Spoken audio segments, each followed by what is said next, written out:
So Blitz skirmish season is on the horizon. Or maybe you're theory crafting with the new outsider stuff, or maybe you're just bored and trying to be creative. But either way, you're working on some new crazy brew. I always applaud innovation and creativity, but before you run off to your armory and have a bad night, I'm here to tell you that if your deck doesn't pass the Ira test, then it's not going to succeed in the format. A huge shout out to our channel members for supporting what we do here. If you want to get involved with the channel and the Dice Commando community, please consider joining as a channel member. Remember, these videos are only possible with your support. You can show that support with a like, a subscribe, and by leaving us a comment and sharing your feedback. Community first, and go Commando. Hey there, Flesh and Blood folks. Welcome back to Dice Commando and Go Again, a fabulous cast. Thanks for tuning in yet once again. And today we're talking the Ira test, or at least that's what I'm calling it. So the inspiration for this cast actually came from some of my own theory crafting and playing around and getting ready for the upcoming Blitz skirmish season. Actually, I don't know why I keep calling it that, because it's just skirmish season, right? It's either Blitz or I suppose there's draft in there too. Either way, I've been trying to come up with a new fun Blitz deck, and one of the ones I was looking at trying in Blitz was the Saber Dagger Dorinthea, and I was theory crafting that, and it was about 2 words the way through, and I was like, this just isn't better than Ira. So I kind of dropped that, and I went on to, I was like, you know what, I haven't actually tried like playing Quicksilver Prodigy outside of the Precon deck. So I was like, oh, I'll give Dorinthea Quicksilver Prodigy. And I was like, she can use some stuff and gets guaranteed go again. Run through seems pretty good.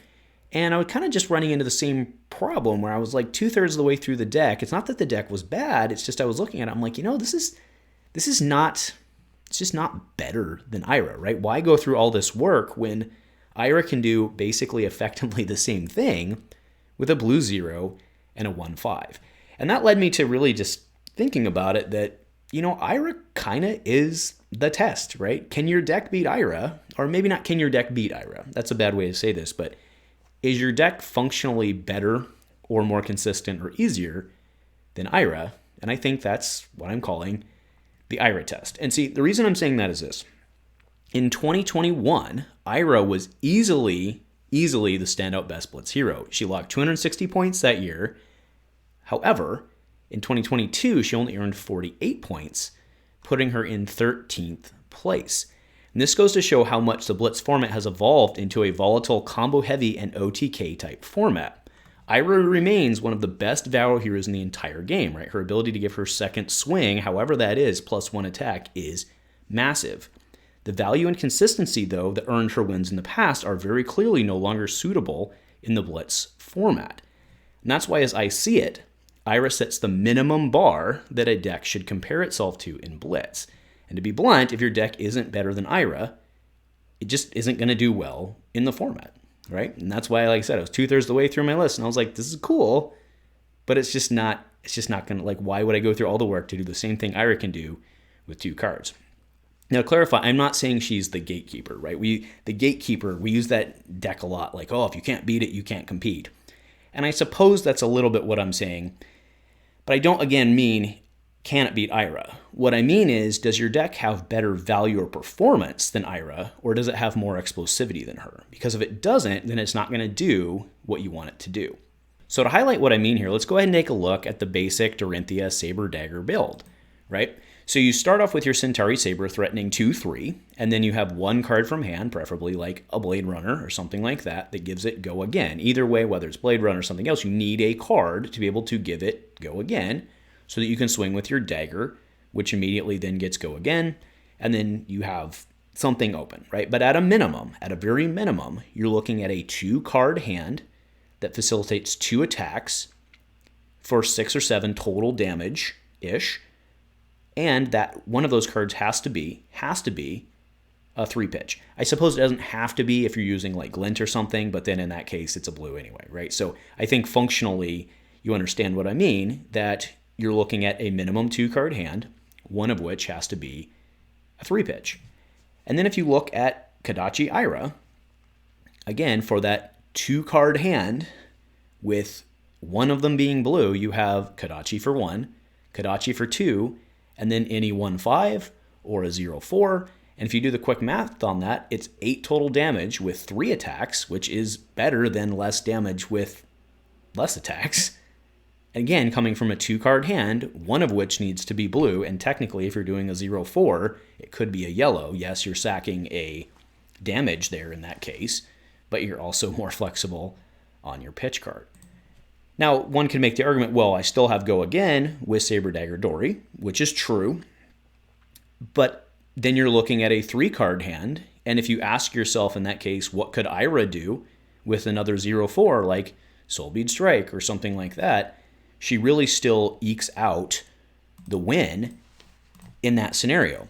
And now granted, I'm comparing one particular deck, right? In this case, both of them, well, the two I referred to earlier are both warrior decks, and yes, I'm comparing them directly to Ira, but I think it does a good job in highlighting essentially what I'm saying, which Ira, with what she can do, Ira is almost certainly the best hero with a 2-card hand in Blitz.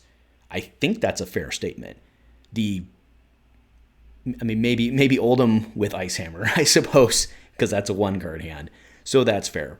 But looking at what Ira can do with a 2-card hand, if you are building a deck and whatever you're trying to do can't outperform that with a 2-card hand, or it doesn't have the same level of consistency or something like that, I think you're really going to struggle.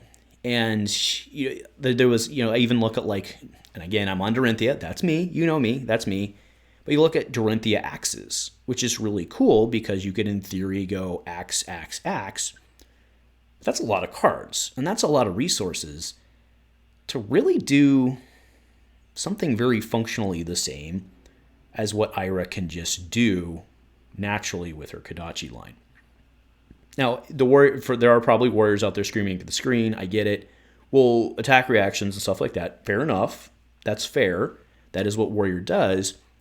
But again, really put it in a perspective of every turn she can defend with 2 cards and come at you for 8.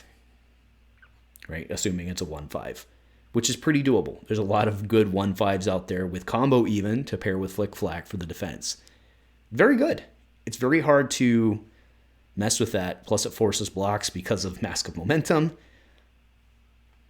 It's really tough to argue that she's not better in a lot of cases. Now, again, as I pointed out earlier, 13th best hero last year. And by that, I think that's fair. That's the number of living legend points she earned, 13 best. So very clear that she's not top tier. And I think that even reinforces my point more. If you can't at least do what Ira can do, probably potentially going to have a pretty bad night at your armory. Again, it's not can she beat her. I'm not like the Dromais out there can do pretty well in Blitz, but they're doing something different, right? And they probably won't beat Ira because Ira can do pretty good against that. But either way, she'll eat up your Ashwings. Either way, you may disagree with that if you're a Dromai player. But I just thought it was very interesting to really look at this as the baseline, because I'll go ahead and put it up again. Ira's basic combo line, not really combo line. It's not a combo line at all. Sorry. Ira's basic line is pretty damn efficient.